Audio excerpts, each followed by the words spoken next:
Assalamualaikum warahmatullahi wabarakatuh, and a very good afternoon to all of you, ladies and gentlemen. Welcome back to this seminar. So today we are together with the Post Basic Pharmaceuticals Trial from ILKKM Sungai Buloh. So together with me, Puan Mazdila is our examiner, and then our presenter today is Mr. Muhammad Zarif. How are you, Mr. Muhammad Zarif? Alhamdulillah, baik. Baik, sihat Alright, so without further ado, I would like to invite our colleague over there, Mr. Muhammad Zarif, to present his findings with regard to the occupational safety and health topic. Silakan, Mr. Zarif. Bismillahirrahmanirrahim. Assalamualaikum warahmatullahi wabarakatuh. Saya Muhammad Zari bin Rahimin. Bismillahirrahmanirrahim. Assalamualaikum warahmatullahi wabarakatuh. Hari ini akan mempersembahkanlah presentation pasal OSHA. Hari ini akan pertama sekali pasal personal protective equipment. Mr. Zarif, sekejap. Tuan kena mute kan? Kena mute kan speaker tu. Tuan kena mute kan?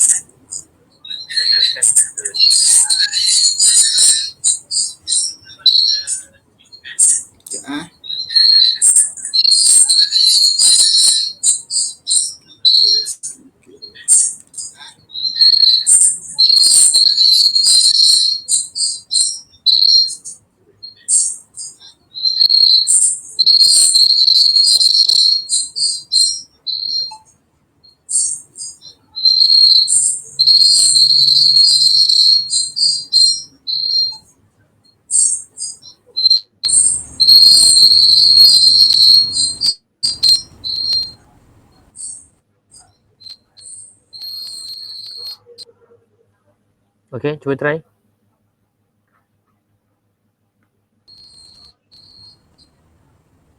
Hello, cuba try. Hello, Assalamualaikum.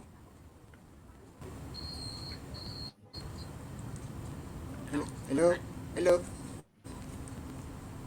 Boleh ke? Masih dengar lagi bunyi noise belakang tu. Tuan pergi balik dekat setting tadi. Masih dengar lagi bunyi noise belakang tu.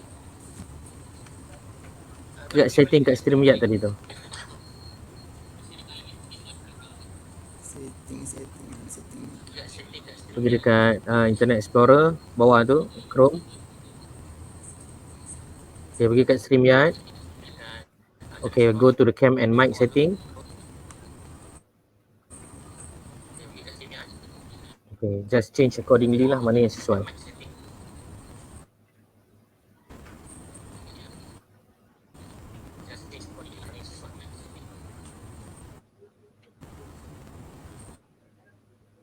Okay, test. Boleh dengar ke? Okay, now it's much more better. Okay, now it's much more better. Boleh. Okay, now it's much more better. Okay, tuan pergi balik yang tadi.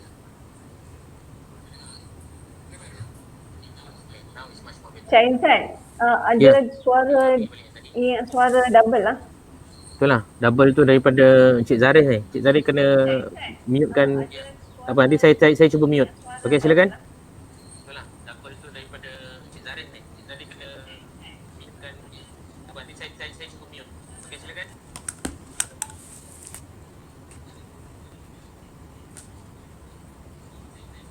Kalau ada device lain, kalau boleh minta jauhkan ya Encik Zarif. Dan kalau boleh ada live pertama sekali pasal yang tengok pun jauhkan. sebelum masuk bilik CDR kita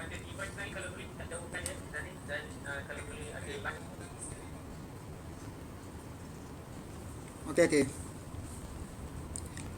Pertama sekali pasal untuk memasuki bilik CDR kita perlu memakai personal protective equipment. Antara PPE yang kita perlu pakai ialah jumpsuit, coverall, terdiri pada coverall, coat, boot, glove. Kita pakai 2 glove sama ada chemo glove inner, surgical gloves outer, face mask atau mask 95, Google hair cover and shoe cover. Classes of cytotoxic agent. Ini antara kelas yang cytotoxic agent lah. Antaranya ialah anti-metabolic, anti-tumor, vinca alkaloid, toxin, alkaline agent, heavy metal compounds. Effect of cytotoxic agent. Kesan cytotoxic agent adalah hazard effect, iaitu karsinogenik, iaitu sifat bahan yang boleh menyebabkan kanser. Teratogenik iaitu sifat bahan yang boleh mempengaruhi pembentukan dan pertumbuhan embrio. Dan mutagenik iaitu sifat bahan yang dapat mempengaruhi perubahan kromosom yang dapat merubah genetik. Ini adalah possible route of exposure, antaranya ialah inhalation iaitu sedutan, dermal absorption itu melalui kulit, injection melalui saluran injection, conjunctival absorption melalui mata dan needle prick.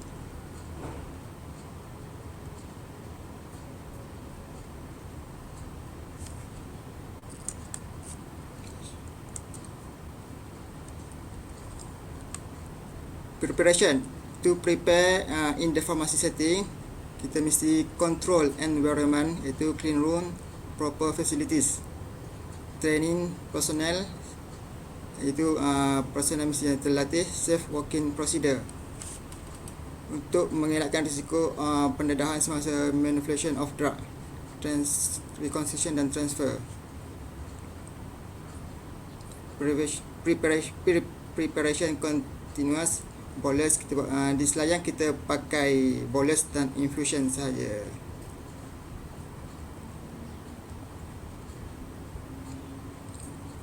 Di hospital selayang, antara persediaan cytotoxic adalah melalui ward nephrology, cyclophosphamide, hepatobiliary, mitomycin, epirubicin, ophthalmology, urology, medical, rheumatology dan pediatrik. Ini adalah antara ward yang biasa order ubat cytotoxic di hospital selayang.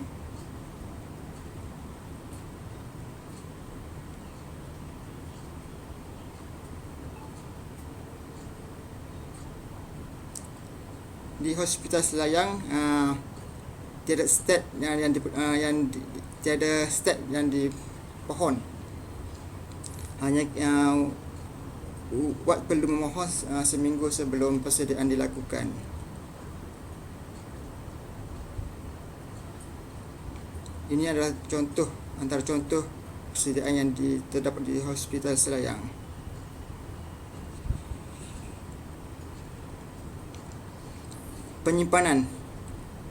Penyimpanan di ubat CDR di hospital selayang mestilah storage area, dedicated storage area, itu melalui peti sejuk dan kunci kabinet berkunci. Kita di kabinet dan peti itu kita mesti letak warning label. Cytotoxic spill kit juga kita letakkan berhampiran dengan tempat tersebut lah.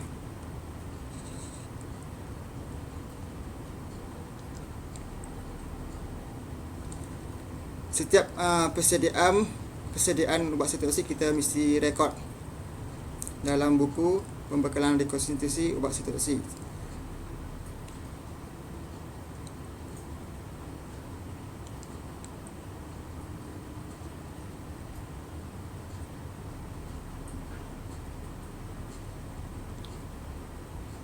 Dispensing of cytotoxic preparation. Di hospital selayang kita mewajibkan penggunaan ice box. Itu ice box ni khas untuk ubat CDR. Ubat ni kita perlu membawanya semasa mengambil ubat CDR di farmasi hospital selayang. Ini adalah pemberian ubat CDR di ward.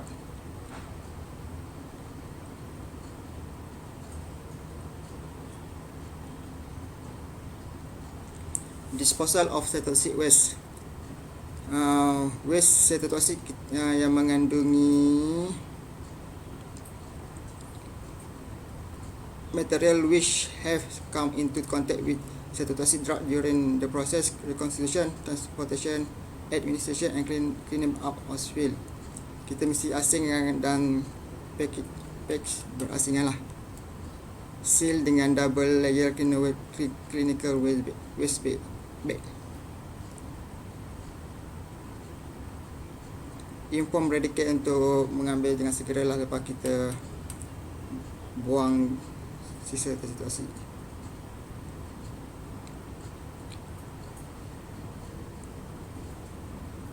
Ni notes for all what in user situasi drug. Make sure you have the following: a set of cytotoxic spill kit, an ice box, dan following written procedure.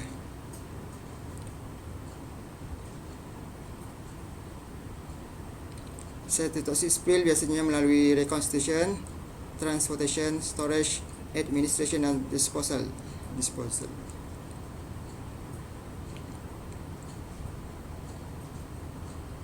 Cytotoxic spill management. Direct contact with cytotoxic agent. Immediately change contaminated glove or gown. Immediately wash affected area with soap and water. Immediately float the affected eye and seek medical attention. Ini contoh ataupun bahan-bahan yang perlu ada dalam cytotoxic spill kit.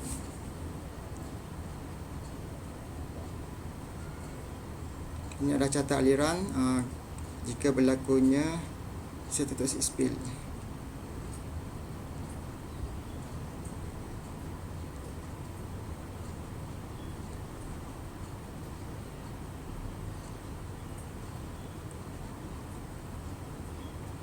Needle prick injury biasanya kalau berlaku kita mestilah stop all current activity immediately, retreat to changing room, discard the glove, cleanse the wound thoroughly with water, disinfect the wound using disinfectant, dry the hand and infect the wound. If the injury is serious, do not continue with preparation, leave the clean room. If the injury is mild, cover the wound with plaster. Perform hand washing and gloving. Continue preparation. Report to OSHA. Ini adalah contoh hand hygiene. Untuk tugasan kedua, manual handling to ergonomy. Ini adalah poster. Ergonomi adalah bertujuan memastikan sesuatu peralatan, kemudahan proses dan sistem yang digunakan oleh manusia di dalam melakukan sesuatu aktiviti sesuai dengan diri manusia. Di tempat di dalam makmal CDR, biasanya kita melakukan kerja 3 hingga 4 jam sehari oleh 2 orang pekerja. Masalah yang dihadapi adalah kerusi yang tiada penyandar belakang menyebabkan sakit belakang dan boleh menyebabkan kecederaan dengan otot. Ruangan tempat kerja yang sedikit tinggi. Antara cara penyelesaiannya ialah majikan menyediakan kerusi yang berpenyandar dan boleh dilaras, membuat senaman ringkas sebelum dan selepas kerja. Ini adalah contoh gambar untuk senaman ringkas. Ini poster untuk avoid ergonomic injuries. Tugasan ketiga adalah health risk assessment, STS chemical drug. Saya ambil ubat formalin. Ini antara contoh formalin. Formalin adalah ubat yang biasanya digunakan dalam pengawetan lah. Jika formalin ini sangat berbahaya. Jika terkena boleh memudaratkan. Jika tertelan boleh menyebabkan kerengsangan kulit, menyebabkan tindakan balas alahan kulit, boleh menyebabkan kerosakan mata yang serius dan boleh menyebabkan kerosakan organ. Langkah berjaga-jaga, dapatkan arahan khas sebelum menggunakan produk. Jangan sedut, wasap gas dan sebagainya. Basuh kulit sebersih-bersihnya selepas mengendalikan bahan. Pakai PPE semasa mengendalikan bahan. Jika terkena mata, bilas bersih-bersih dengan air selama beberapa minit. Hazard identification, dangerous code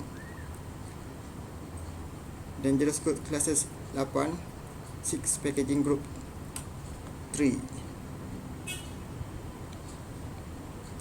Formalin sangat berbahaya kepada manusia.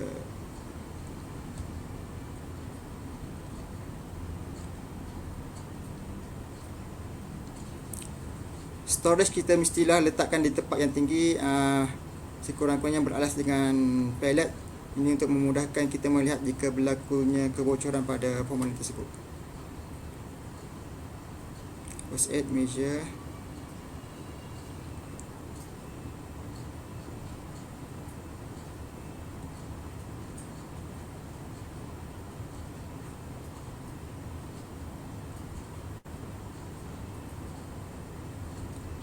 Associated information, 13 disposal consideration, 14 transport information, 15 regulatory information, 16 other information.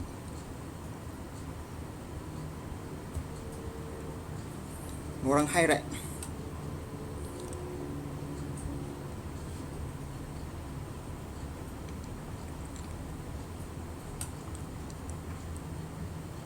Borang high rate ni mengandungi work activity. Saya ambil penyimpanan bahan kimia formalin yang tidak diletakkan di tempat yang tinggi. Hazard dia kimia, kesan atau boleh menyebabkan tidak dapat dilihat. Jika berlakunya kebocoran pada bahan kimia tersebut boleh membahayakan pada staf farmasi. Editing risk control, memakai PPE. Likelihood 4, severity 2. Jadi risikonya adalah 8. Recommended control measure mesti diletakkan di tempat yang tinggi seperti diletakkan di atas kayu pallet. Sekian, terima kasih. Okay, thank you very much Mr. Zarif. Boleh dengar Puan Mazila? Boleh? Alright, so without further ado, I would like to invite my friend Puan Mazila to comment with regard to the presentation given by Right. our candidate here. Silakan Puan Mazila. Okay, thank you Cik Azwan, Cik Sajwan. By the way, Mr. Zarif, tadi just now you kata you ada demo, your own demo, right?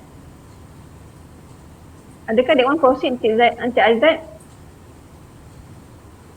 Sure, can, no problem. You want us to show your video, Mr. Zarif? You can use the chat over there, just to make something smooth. If you cannot reply it through audio, you want us to play it, Mr. Zarif? You want us to play the video?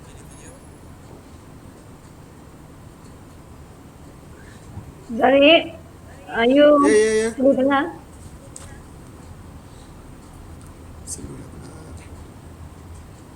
Can you hear us?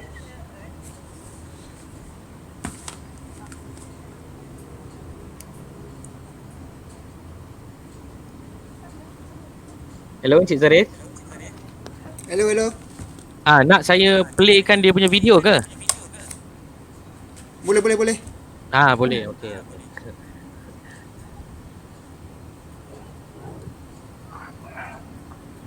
Okey, saya akan playkan video Encik Zarif. Saya tak pasti ada ke tak audio-audio yang sensitif. Kalau ada, saya mohon maaf. Saya terpaksa mute-kan. Cuma kita akan tunjukkan sajalah. Boleh ke Encik Zarif? Kemudian Encik Zarif boleh terangkanlah apa video yang berkenai. Boleh ke? Hello Encik Zarif, boleh ke? Encik Zarif terangkan video yang anda punya boleh Okay, saya akan share screen saya pula. Tadi student punya screen ni, sekarang saya punya screen sendiri saya share, no problem. Okay, Encik Zarif dipersilakan untuk bentangkan apakah penceritaan kisah video tuan hari ini. Silakan tuan.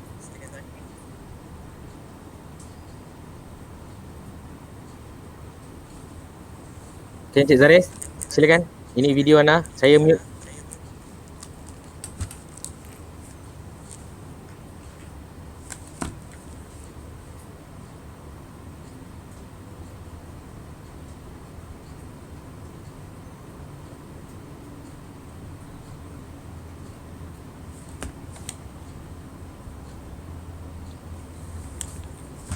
Okey.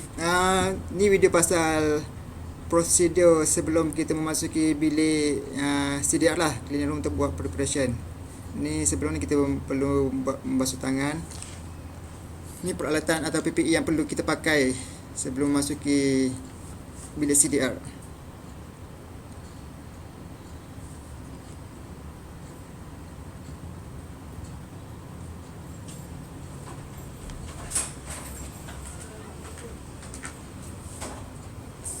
Ni adalah jumpsuit.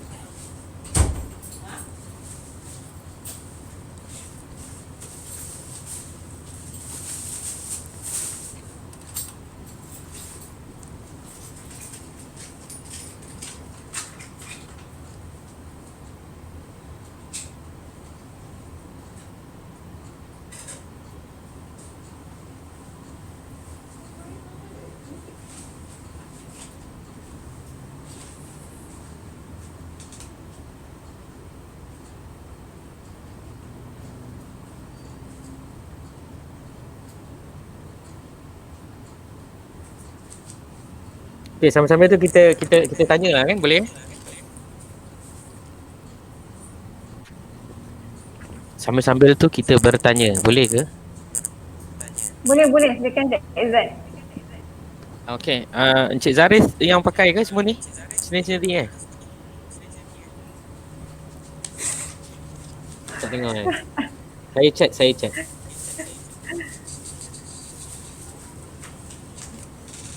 Adakah Encik Zaris di dalam video tersebut?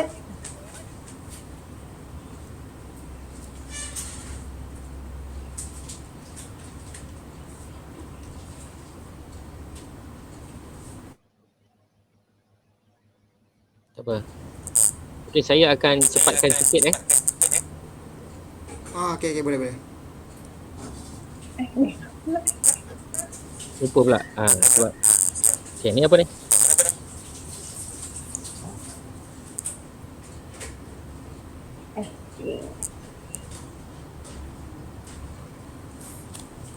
Ini adalah biosafety cabinet untuk membuat persediaan CDR lah.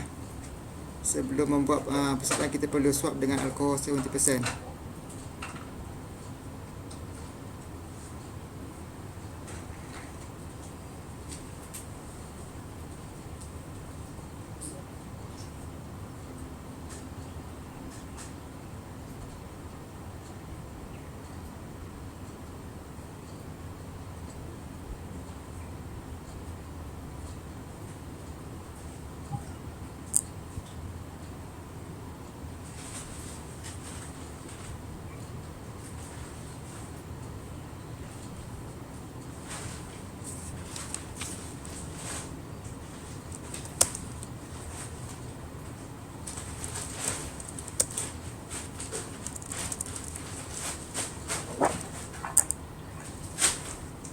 Cik Zaris boleh terangkan juga Cik Zaris apa yang berlaku sekarang?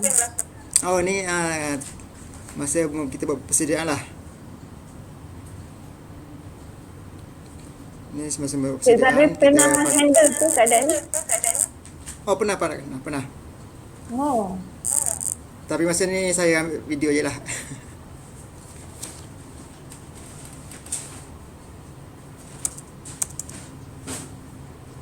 Itu saja.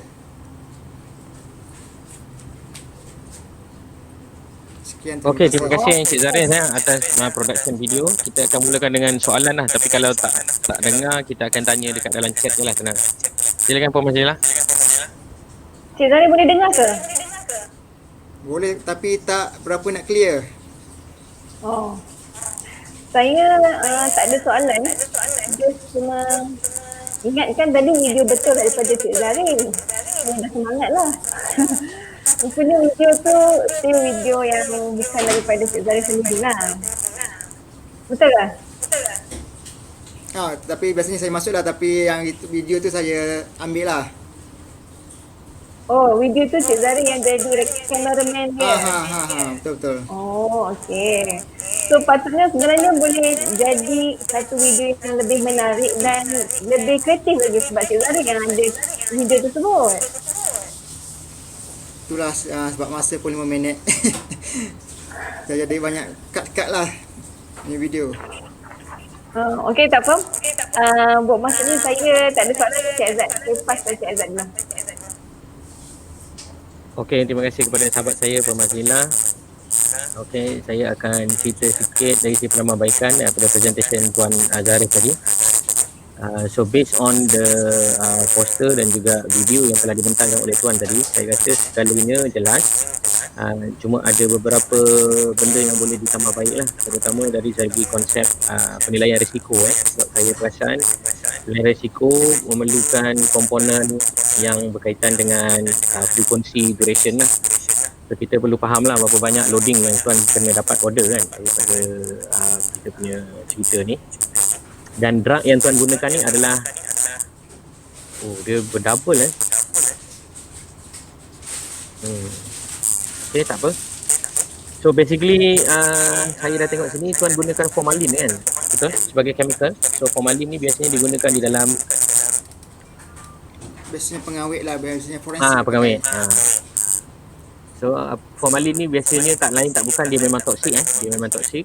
Dan kalau kita tengok daripada Tuan punya sintesis kat sini, yang saya rasa perlu ditambah baik yang macam saya kata tadi, exposure, frekuensi dan juga magnitude.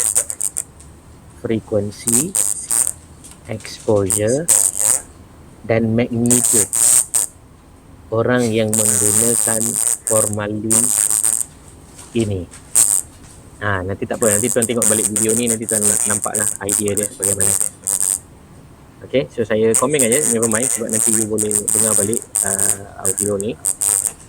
Okay, itu yang pertama. Dan yang kedua, pasal high-ride ni tadi, saya agak setuju apa juga mengenai penyimpanan kimia ni tadi. Cuma saya rasa boleh ditambah baik lah dengan cara Tuan menceritakan hazard tu tadi adalah hazard kimia, tetapi nak diceritakan something to do with the kebocoran. So ini panggil safety hazard. So jangan mix up lah, sebab kalau chemical hazard ni dia akan berkait dengan explosiveness, dia berkait dengan health effects, dia berkait dengan isu-isu yang berkenaan. Dia tak sangatlah berkait dengan penempatan tinggi, rak, susunan dan lain-lain. Itu lebih kepada arrangement of the chemical product, itu lebih kepada safety hazard. Maknanya overreaching ke, tak sampai ke, working at heart and so on. So yang ini boleh di tambah baik. Kemudian kat sini kita tengok dia ada tulis 8. 8 ni tak silap saya is medium risk. Dia menghampiri kepada high risk. So your appropriate control measures ni sekadar memakai PPE dan lain-lain ni perlu ditambah baik lah, macam tak berapa betul lah. Itu dari saya punya komen. Tak apa, Tuan mungkin tak apa-apa dengar ataupun dia pecah-pecah, tapi nanti video ni akan dapat Tuan dengar dengan lebih jelas lah.